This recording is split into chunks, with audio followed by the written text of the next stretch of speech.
Buenos dias a todos. Today's video is going to run a little bit longer than usual because I think it's important we go over some mistakes that you guys could make when writing sentences using affirmative and negative words. So let's begin.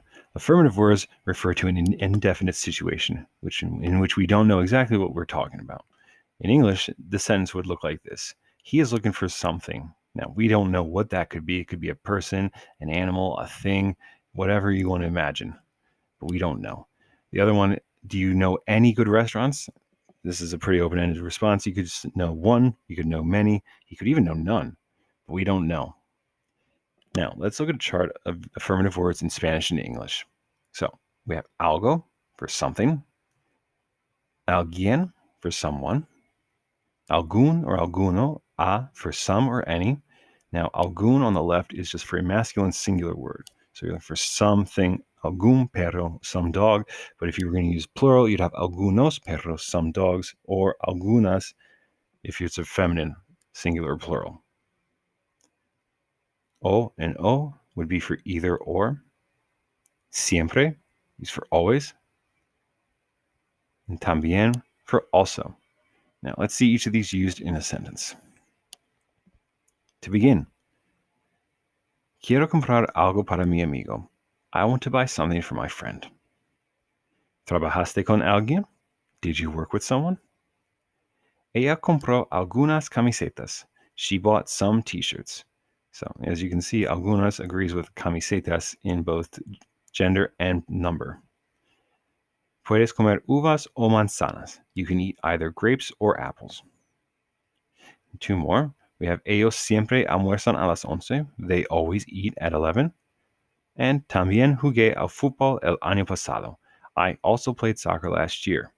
Now, también could also go at the end of the sentence to mean too, as jugué al fútbol el año pasado también, translate to I played soccer last year too. Take a look at these two sentences. Does only one seem correct?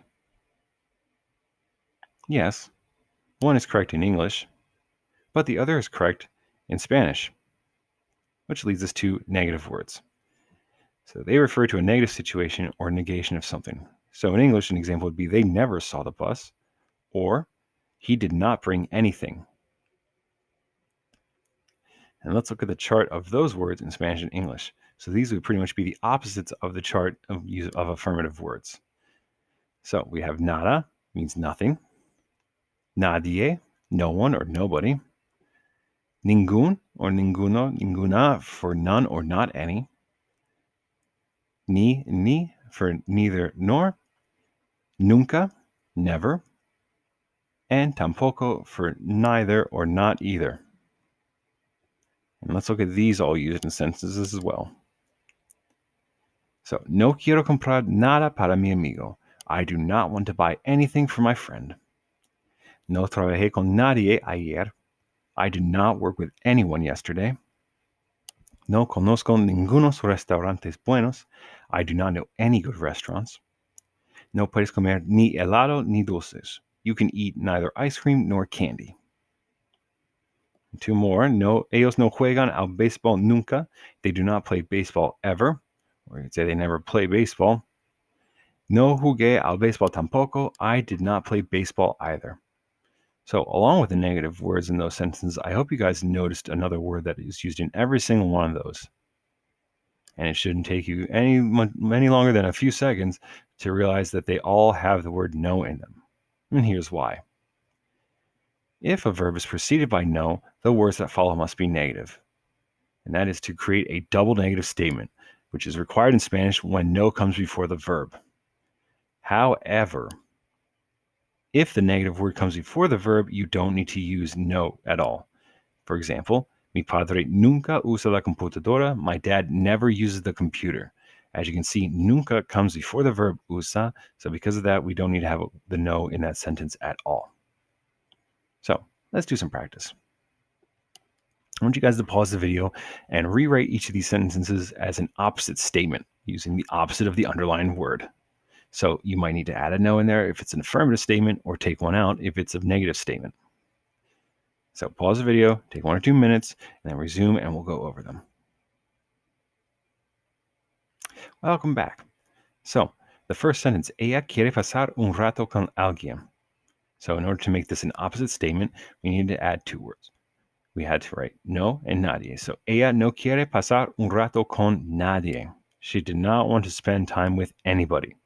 Or literally, she did not want to spend time with nobody, which completely sounds bonkers in English. So, this next sentence, yo no comí nada. So, if we needed to make this an affirmative statement, we could say yo comí algo. So, instead of I didn't eat anything, I ate something. ¿Quieres practicar algún deporte? No, no quiero practicar ningún deporte. So, this one has two no's because it is asking as a yes or no statement. And that is the only reason you have two no's. Otherwise, it would just be one. For example, if it's saying that, did you practice a sport? I did not practice any sport. And lastly, ellos siempre juegan a los videojuegos. The opposite, ellos nunca juegan a los videojuegos. And we don't need to use no because, as you remember, if the negative word comes before the verb, we don't need to have the word no in there at all. So, because nunca is before juegan, we don't need to have a no in that sentence. So, with all that in mind, I would like you guys to do the worksheet I provided on Schoology. If you have any questions about this, for example, the negative words, please let me know because this is kind of confusing and I can only do so much with the video. So again, do the work, let me know, have a good weekend, and until next time, adios.